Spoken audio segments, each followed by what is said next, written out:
History of the Perron family and the Harrisville haunting.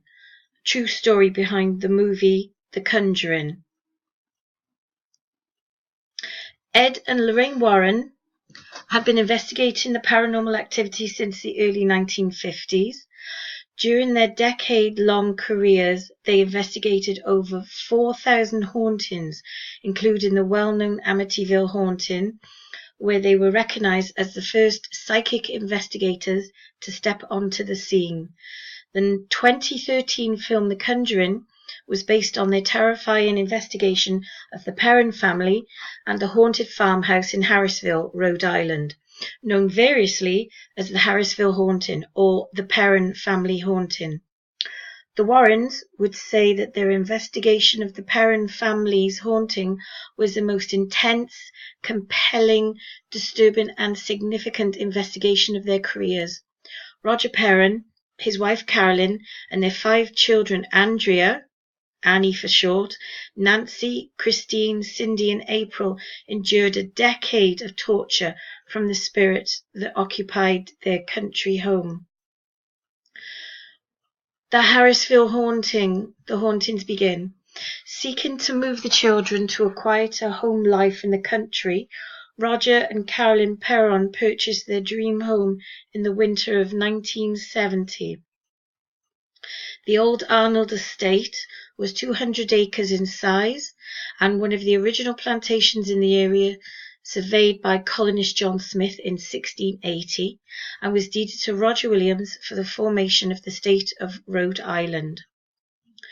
Located on the round top road of Harrisville, Rhode Island, the 10-room, lovely, charming country home was built in 1736 on a beautiful plot of land with plenty of room for their 5 children, all girls, to roam around and play. Nancy, Christine Perron shared one room, Cindy and April another, and Andrea had a room all to herself, except on nights when Andrea put it, the sisters came crawling into bed with her, trembling and crying in terror. The Perron family began to notice something was amiss from the first day they stepped into the lovely new home. Later it would be learned that 8 generations of families had lived and died at the old Arnold estate, including Mrs. John Arnold, who at the age of 93 hung herself from the rafters of the barn. Other unfortunate losses of life on the estate including several suicides, hangings and poisonings, the rape and unsolved murder of an 11-year-old girl called Prudence Arnold, later presumed to have been murdered by a farmhand. 2 sudden drownings in a creek located near the house, and 4 men who mysteriously froze to death on the land. It did not take long before the Perrons understood why the previous seller advised them on the day that they moved into the house, leave the lights on at night. The many friendly ghosts. At first the ghosts or demon spirits of the Warren investigations thought of them were harmless, described variously as opaque and somewhat solid in appearance. There were many spirits present in the old homestead. One ghost smelt of flowers, while another would gently kiss the girls good night in their beds every night. Another appeared to be a small young male that the girls would watch, mesmerized, push toy cars around the room, and propelled by an invisible hand. One apparition, presumably a female ghost, was a welcome presence in the home. The Perrons would often hear sweeping noises coming from the kitchen. When they entered the room, they would find the broom had been moved to a different spot in the room, with a neat pile of newly swept dirt sitting in the middle of the floor waiting to be deposited in the trash can. Manny was another spirit that the young Perron children loved. Manny was believed to be the spirit of Johnny Arnold, who had committed suicide by hanging himself in the attic of the house in the 1700s. Manny would appear before the children, often standing nearby quietly watching the children going about their daily activities, a crooked smile on his face, and used to amuse the children's play. If eye contact was made with Manny, he would withdraw from sight just as suddenly as he had appeared. In addition to ghostly entities, the Perrons witnessed many other odd and unexplained phenomena. Beds would levitate several inches off the floor, telephone handsets would hover in the air and slam down onto the phone base when someone entered the room, and various household objects would glide about the house on their own. Often chairs would be pulled suddenly from beneath an unexpected guest, and pictures would tumble from the walls. The parents once reported seeing an orange ooze blood and a wall dissolved into nothingness. Some spirits, aka demons, were not so nice. Not all the ghosts at Harrisville's were welcome visitors. Some would yank the girls' legs and hair during the middle of the night. Others would loudly bang the front door of the home with such force that the entire house would shake. Doors would slam shut on their own, while others would stay frozen in place, unable to be shut no matter how much force was applied to them. One entity in the home continually cried out at night, "Mama, Mama," while other apparitions tortured 8-year-old Cindy, telling her over and over, "There are 7 dead soldiers buried in the wall." One of the Perrons recalled a small, delicate spirit appearing to be about 4 years old, roaming the house, crying, calling for a mother. One of the spirits was so evil that the Perron family to this day will not disclose what it did to them. Andrea Perron, who authored a book about their experience in the home, House of Darkness, House of Light, hinted that the unmentionable spirit may have molested some of the young girls. When asked about this spirit during an interview, she avoided the question, telling the reporter, "Let's just say it was a very bad male spirit in the home with 5 little girls." The baddest of them all, Bathsheba Sherman, the most horrid ghost in the home, targeted Mrs. Perron specifically, known as Bathsheba. The entity was thought to have been the ghost of Bathsheba Sherman, a practicing Satanist, a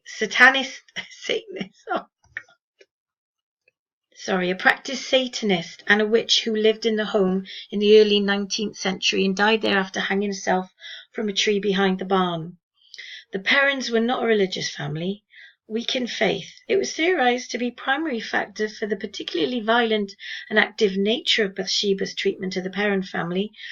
Credence to this theory is strengthened when it was learnt that the only previous resident not to report any odd occurrences was a local minister. Lorraine Warren explained that this was important. "You only have your faith as your protection. I always had my faith. God protected me, allowed me to do this." At that particular time, the Perrons did not have religion, and it was very dangerous.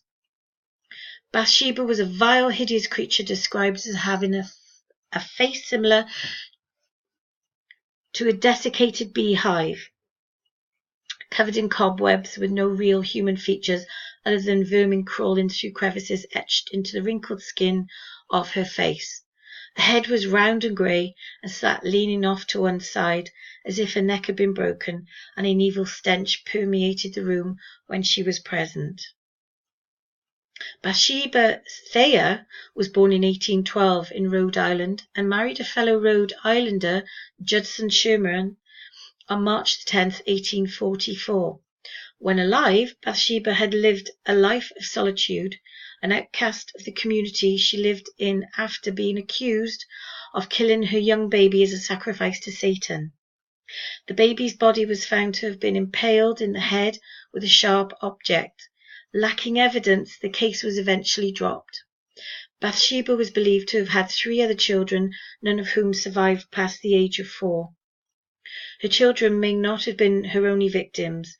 Bathsheba was also known to have brutalized the staff, often starving and beating them for minor infractions. When Bathsheba died on May 25, 1885, the coroner wrote that he had never seen anything like it. Her emaciated body had eerily solidified, seemingly turned to stone. It was easily recognized that Bathsheba had her favorite in the household. She tortured Carolyn Perron, one of the daughters, Cindy, and was often a frequent target. While lusting after Mr. Perron, during their stay, equipment in the home frequently broke. Roger Perron would take the broken machinery down to the cellar to repair. While working, he often felt Bathsheba touching him, gently caressing his neck or running her hands down his back. But while longing for Mr. Perron, Bathsheba adored Carolyn. It was clear that Bathsheba wanted Carolyn out of the house.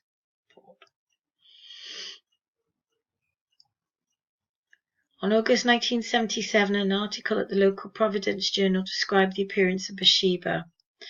Mrs. Perron said that she awoke before dawn one morning to find an apparition by her bed, the head of an old woman hanging off to one side over an old grey dress. There was a voice reverberating, "Get out, get out. I'll drive you out with death and gloom." In the beginning, Bathsheba's treatment of Carolyn was merely cruel. Carolyn would be pinched and slapped and have objects thrown about her. Her greatest fear was fire, and it was soon discovered by the entity and used repeatedly to strike terror in her as Bathsheba banged torches against her bed while demanding that she leave the home immediately. As time progressed, the attacks grew harsher. In one instance, Carolyn was lying on the couch when she felt a sharp pain in the calf of her leg. She examined her leg and found a large bleeding puncture wound that looked as if a large sewing needle had impaled her skin. Later, after threats failed to motivate Carolyn to leave, Bathsheba took a different tact and attempted to invade Carolyn from within. Believing that Carolyn had been possessed, the Perrons called the psychic investigators Ed and Lorraine Warren to assist them. Ed and Lorraine Warren offered to assist. Ed and Lorraine Warren were often thought of as the original paranormal investigators. For decades, they had helped investigate hauntings and demonic possessions across the country. In many of their cases, they were able to convince the Vatican to provide exorcisms of the spirits that they found. The Perrons heard of the Warrens after one of their many public speaking engagements and pleaded with them to help save their mother. By this time, it was believed that Bathsheba had physically possessed Carolyn Perron, an assessment that Ed Warren could not disagree with. Daughter Andrea Perron remembered the night the exorcism took place. "The night I thought I saw my mother die was the most terrifying night of all." She spoke in a voice that she had never heard before, and a power not of this world threw her 20 feet into another room. Unfortunately, the true story of the Perron family's haunting ended differently than the Conjuring movie portrayed. In reality, the Warrens were not successful in ridding the Perron family of the hell-bent tormentors. Carolyn Perron recalled that dreadful night and explained that even though the Warrens' intentions were good, they essentially found that things got worse around them. As the situation spun out of control, Roger Perron demanded that the Warrens leave the premises immediately. The Perrons flee the haunted home. The Perrons soon learnt that every occupant, with the exception of a local minister and his family of the old Arnold estate, had reported supernatural phenomenon on the homestead. The fact that the owner, just prior to the Perrons, had hired a contractor to renovate the house. The contractor had been busily renovating the home when he suddenly stopped work and fled. It was reported that he had left the home screaming, leaving behind his tools and his car. The owners never moved in, and the home sat vacant for several years before the Perrons discovered it was on the market. Despite their unfortunate circumstances, financial constraints kept the Perrons rooted in place for 10 long years. Unable to flee, they endured the inconvenience of the friendly spirits and the torture of the malevolent ghosts bestowed upon them. Finally, in 1980, at the insistence of Carolyn, the Perrons were financially able to vacate the home, and they moved to Georgia.